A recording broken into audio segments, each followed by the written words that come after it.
बच्चे मार्क्स के पीछे ज़्यादा भाग क्या बच्चों को हफ्ते में 1 दिन फ्री छोड़ना चाहिए? नमस्कार, वेलकम टू BWS टॉक्स।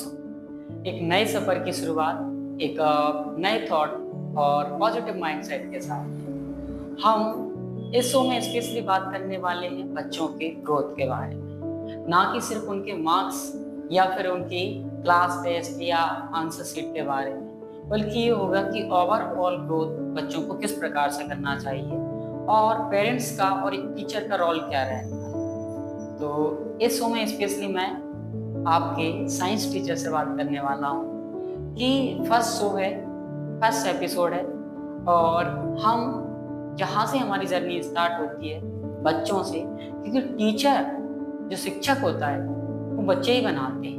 बिना बच्चों के हम कोई शिक्षक नहीं है, हमारा कोई महत्व नहीं है। अगर बच्चे हैं तो शिक्षक हैं और शिक्षक हैं तो बच्चे हैं, दोनों एक दूसरे के पूरक हैं। अब मैं आप सभी का हार्दिक स्वागत करता हूँ इस शो में और आई होप आप इस शो को बहुत प्यार दें। चलिए अब मिलते हैं आपके अजय सर से और डिस्कस करते हैं उन सभी पॉइंट्स को जो बच्चे रेगुलर फेसेस करते हैं। Okay Ajay sir, welcome. Thank you. हम एक चीज़ देखते हैं बच्चों में सर कि बच्चे मार्क्स के पीछे ज़्यादा भागते हैं, बल्कि मेरे अकॉर्डिंग बच्चों को अपने मार्क्स के पीछे ना भागते हुए अपने बेसिक फंडामेंटल और फाउंडेशन पर वर्क करना चाहिए। आपका क्या विचार है इसके बारे में? नहीं, क्वेश्चन आपका बिल्कुल सही है कि बच्चे जो हैं मेनली मार्क्स के पीछे भागते हैं। बच्चों के मार्क्स के पीछे भागने का भी ये रीज़न है कि वो अपने आप को एक दूसरे से कंपेयर करते हैं। ये मेन जो पॉइंट है कि सामने वाला जो हमारा साथी, जो हमारा क्लासमेट है, वो हमसे आगे बढ़ रहा है बिकॉज ऑफ वो मैटर करता है, सिर्फ उनके लिए वो मार्क्स मैटर करते हैं। कुछ स्टूडेंट ऐसे होते हैं जिनके लिए मार्क्स नहीं, सिर्फ नॉलेज मैटर करती है। बहुत कम मिलेंगे बट ऐसे स्टूडेंट्स। हाँ, मतलब आप कहना चाहते हैं कि सिर्फ मार्क्स के बेसिस पर वो ये सोचते हैं कि ये बच्चा, ये स्टूडेंट, ये मेरा कलीग्स, ये मेरा फ्रेंड, ये मेरा क्लासमेट मुझसे आगे है। हाँ। बल्कि वो कभी ये ऑब्जर्व नहीं करते हैं कि क्या इसके कॉन्सेप्ट मुझसे बेटर हैं या नहीं है। कुछ ऐसे भी बच्चे होते हैं, साइंस अगर बेसिकली बात करें तो कुछ बच्चे इंटरेस्ट ऐसा होता है कुछ का कि जो प्रैक्टिकल चीजें होती हैं उसमें बहुत ज्यादा इंटरेस्ट होता है, लेकिन मार्क्स वो कहीं ना कहीं कम रह जाते हैं उनके। बिकॉज ऑफ ए रीजन होता है क्योंकि वो उस टाइम पे उसको सीख रहे होते हैं और जो लर्निंग मेथड टेक्नोलॉजी यूज करके, वो मेथड को यूज करके कहीं दूसरा वाला बच्चा मार्क्स ला रहा है, लेकिन उसको ये पता नहीं है कि वो मार्क्स ला रहा है और मैं कुछ सीख रहा हूँ जो मेरी लाइफ में कहीं ना कहीं आगे जाके वो मेरे लिए वैल्यूएबल होगा। हाँ, तो मतलब आपके कहने का पर्पज ये है सर का, अजय सर ने एक बहुत अच्छी बात कही कि फाउंडेशन होता है एक, यानी कि अपने बेसिक को स्ट्रॉन्ग करना। दूसरी चीज होती है कि कंपटीशन करना, वो भी अपने फाउंडेशन के बेसिस पर, ना कि वो आपके मार्क्स। बेटा मार्क्स लाइफ में कभी भी कुछ भी नहीं कर सकते, मार्क्स सिर्फ शो करेंगे आपको, लेकिन अगर आपका फाउंडेशन अच्छा होगा, आपके बेसिक अच्छे कॉन्सेप्ट अच्छे होंगे, तो कोई भी एंट्रेंस एग्जाम जो भी आप नीट देते हैं, जीई देते हैं या फिर कॉम्पिटिटिव में भी जाते हैं आप या आईएएस आईपीएस में भी जाते हैं, तो वहां पर आपके कॉन्सेप्ट देखे जाते हैं। बिल्कुल। एक लाइन भी है कि कुछ ये भी होता है, नीट का जो एग्जाम आपने अभी दिया, कि नीट में जिस बच्चे का लर्निंग वाला जो मेथड है वो स्ट्रॉन्ग है तो वो कभी भी नीट क्वालिफाई नहीं कर पाएगा, बिकॉज ऑफ क्योंकि उसमें जो है कंसेप्चुअल क्वेश्चंस आते हैं। तो कंसेप्ट अगर क्लियर है तो वो नीट क्रैक कर सकता है, अदरवाइज जिसके कंसेप्ट क्लियर नहीं है, भले फिर वो मतलब लर्न करे या रट्टा जैसा भी मारे, वो उस एग्जाम को फाइट नहीं कर सकता। अच्छा हाँ, आजकल ये रट्टा मारना, दैट मीन्स बच्चों को कई बार क्या करते हैं ना टीचर्स, प्रेशर है ऊपर से और सिलेबस जल्दी से करवाना है, तो एक दिन में मैंने ये ऐसा भी देखा अपनी लाइफ में कि मैथ्स के 2 से 3 चैप्टर भी वो करवा देते हैं। कुछ लोग, मैं सभी की नहीं कह रहा हूँ, बट कुछ मैंने टीचर्स ऐसे देखे हैं कि अपनी ड्यूटी को उन्होंने पूरा किया, बच्चों को आया समझ में, नहीं आया बस अपनी फॉर्मेलिटीज पूरी कर। तो आई थिंक आप इस बारे में क्या सोचती हैं और ऐसे टीचर्स को क्या सजेशन देना चाहेंगे आप? ज्यादा तो नहीं, बस वो जो अगर हम बात करें, बच्चों को प्रेशराइज करते हैं कि आपको बस इतना कंटेंट याद करो, इतने में से आएगा, या फिर आप जो है पेपर में एग्जाम इतना करेंगे। सजेशन एक ही है मेरा उनके लिए कि उस जगह वो उस क्वेश्चन को एक्सप्लेन करके वो अपनी लैंग्वेज में कन्वर्ट करके उसको कराए, या फिर वो बच्चा अपनी लैंग्वेज में खुद कन्वर्ट करके कराए, तो वो बेस्ट है उनके लिए। बिकॉज ऑफ जैसा बुक में लिखा है वो तो बुक्स में ऑलरेडी लिखा है, वो बच्चा घर पे भी कर लेगा।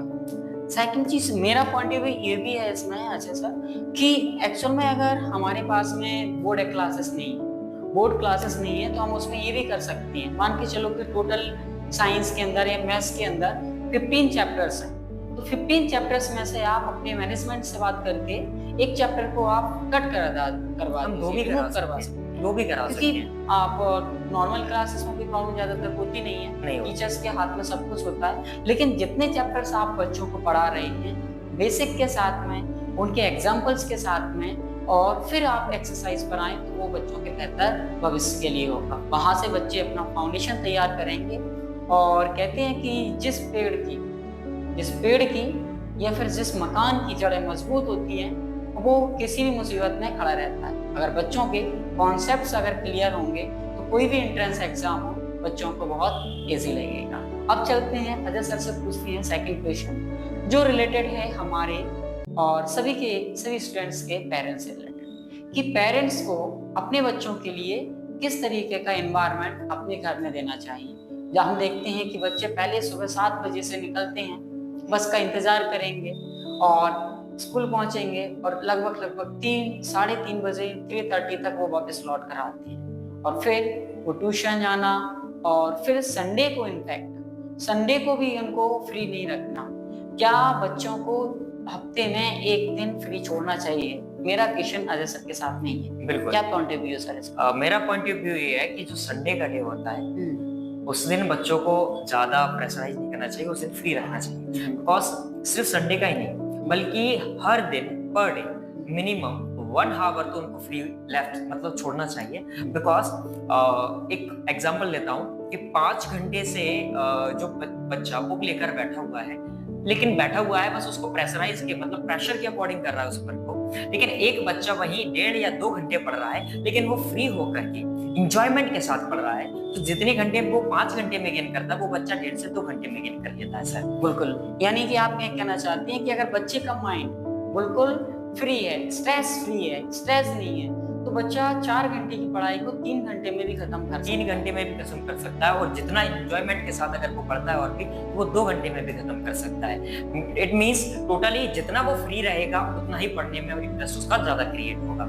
हाँ, यानी कि अगर बच्चे को थोड़ा सा प्रॉपर टाइम पर डे 1 घंटा अगर मिलता है तो बच्चे का क्या मनोबल उससे इंक्रीज हो जाता है। पेरेंट्स अगर कहें कि बेटा जाओ 1 घंटे अब खेल के आओ, अब आपको पढ़ाई नहीं करनी है 1 घंटे तक, तो बच्चे भी उस टाइम पे ये सोचेंगे हाँ यार कि हमारे पेरेंट्स हमारे लिए कोऑपरेट कर रहे हैं और हमें टाइम दे रहे हैं, पर्सनली हमें टाइम दे रहे हैं कि हाँ आप जाइए।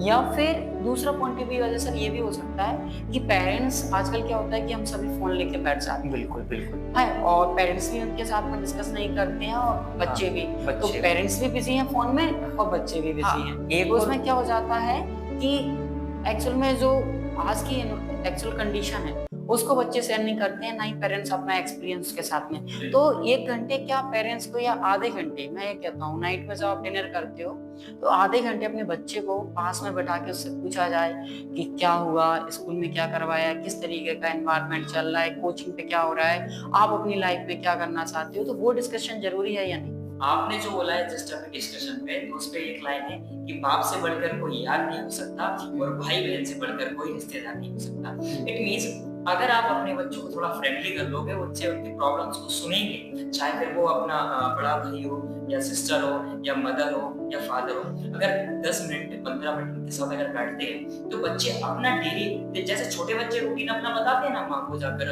मदर को जाकर, ठीक, अगर मदर या सिस्टर या फिर ब्रदर या फिर फादर 10 मिनट निकाल के अपने टाइम में से शाम को अगर उनसे पूछेंगे कि आज आपने क्या किया, आज आपने क्या पढ़ा, स्कूल में आपको क्या पढ़ाया, आपने घर पे आकर क्या पढ़ा, या आपकी पढ़ाई कैसी चल रही है, तो उनको ऐसा लगेगा कि हमारे पेरेंट्स केयर करते हैं बहुत, तो ये बेटर रहेगा पेरेंट्स। हाँ, कहीं ना कहीं वो एनवायरनमेंट को फ्रेंडली बनाते हो, तो जिससे अगर कोई बच्चे को इन फ्यूचर कोई प्रॉब्लम आती है या स्कूल में किसी तरीके की कोई प्रॉब्लम होती है तो वो बिना किसी डर के अपने पेरेंट्स से शेयर कर सकते हैं, अपने भाई, अपने बहन, अपने जो भी रिलेटिव्स हैं पास में जो कोई भी रहता है उसके साथ में शेयर कर सकते हैं। तो कोई, जैसे हम देखते हैं कि बड़े बड़े इंसिडेंट हो जाते हैं, उनसे हम अपने बच्चों को सेफ रख सकते हैं, क्योंकि कई बार बच्चों के माइंड में इतना स्ट्रेस ले लेते हैं वो बेमतलब का कि बच्चे गलत कदम उठाने पर, जैसे नीट का कोटा में अक्सर देखते हैं हम कि कई सारे बच्चे कर लेते हैं आत्महत्या, सुसाइड कर लेते हैं। बिहाइंड द रीजन कहीं ना कहीं हो सकता है उसमें ये भी होता हो कि पेरेंट्स ने फोर्स किया या फिर बच्चों की ये कोई भी होता गलती? है कि सर इस एज में एडोलेसेंस एज जो होती है हमारी 13 से लेकर 19 की, इस एज में कॉमन है बिकॉज इस एज में अगर शेयर नहीं कर पाते, कोई हमसे शेयर करने वाला नहीं होता, तो इरिटेशन होता है, स्ट्रेस होता है, डिप्रेशन टाइप का लगता है कि कोई हमको पसंद नहीं करता, कोई हमको सुनता ही नहीं है, सुनना ही पसंद नहीं करते। तो अगर इस टाइम में क्या होता है, बच्चे क्या करते हैं, गलत कदम उठाते हैं। तो इस एज में अगर वो कंट्रोल करे और अपने पेरेंट्स से उनसे पूछे इस एज में, क्योंकि बिकॉज ऑफ ये एज जो है वो सही एज है, बिगड़ने की भी एज भी यही है और बनने की भी एज भी यही है। हाँ, तो आज के आई होप आपको ये सेशन पसंद आया होगा। आज के सेशन में सिर्फ हमने 2 क्वेश्चंस पे बात की है कि पेरेंट्स और स्टूडेंट्स। नेक्स्ट सेशन में हम बात करेंगे ओवरऑल ग्रोथ की और सिंप्लिसिटी एक्चुअल में क्या है, साथ ही साथ में हर एक ऐसे पॉइंट्स, हर एक ऐसे टॉपिक का जो आज बच्चों के फ्यूचर के लिए, उनकी ग्रोथ के लिए जरूरी है। इस शो में सिर्फ हम न्यू पॉइंट पर बात करेंगे। तो आई होप आपको ये क्वेश्चन पसंद आए होंगे, और पसंद आया है तो आप हमारे शो को पसंद कीजिए प्लीज, और इस शेयर कीजिए और ज्यादा से ज्यादा प्यार दीजिएगा इस शो को। फर्स्ट एपिसोड है, अगर आपका प्यार मिलता रहेगा तो ऐसे ही आपके लिए जो इन्फॉर्मेशन है वो देते रहेंगे और अपना एक्सपीरियंस आपके साथ शेयर करेंगे। हाँ, थैंक यू। मिलते हैं। BWS कैरियर इंस्टीट्यूट शिवपुरी जो एक ऐसा इंस्टीट्यूट है जो आपके बच्चों के भविष्य के लिए हर एक कदम उठाने के लिए तैयार है। हमारे अंदर दिन प्रतिदिन हर रोज कुछ ना कुछ नया और कुछ ना कुछ इम्प्रूवमेंट लाने की कोशिश कर रहे हैं और ला रहे हैं। और आप लोगों का ये प्यार हमें इंस्टाग्राम पर भी देखने को मिला है, यूट्यूब पर भी मिल रहा है। 4,500 से ज्यादा फैमिली हमारी इंस्टाग्राम पर हो चुकी है। तो 5,500 से ज्यादा, हाँ सॉरी, और 5,500 से ज्यादा हो चुके हैं। एक्चुअल में मुझे ध्यान नहीं है। और इसी तरीके से फैमिलीज को बढ़ाते रहिए और BWS कैरियर इंस्टीट्यूट के चैनल को सब्सक्राइब कर लीजिए।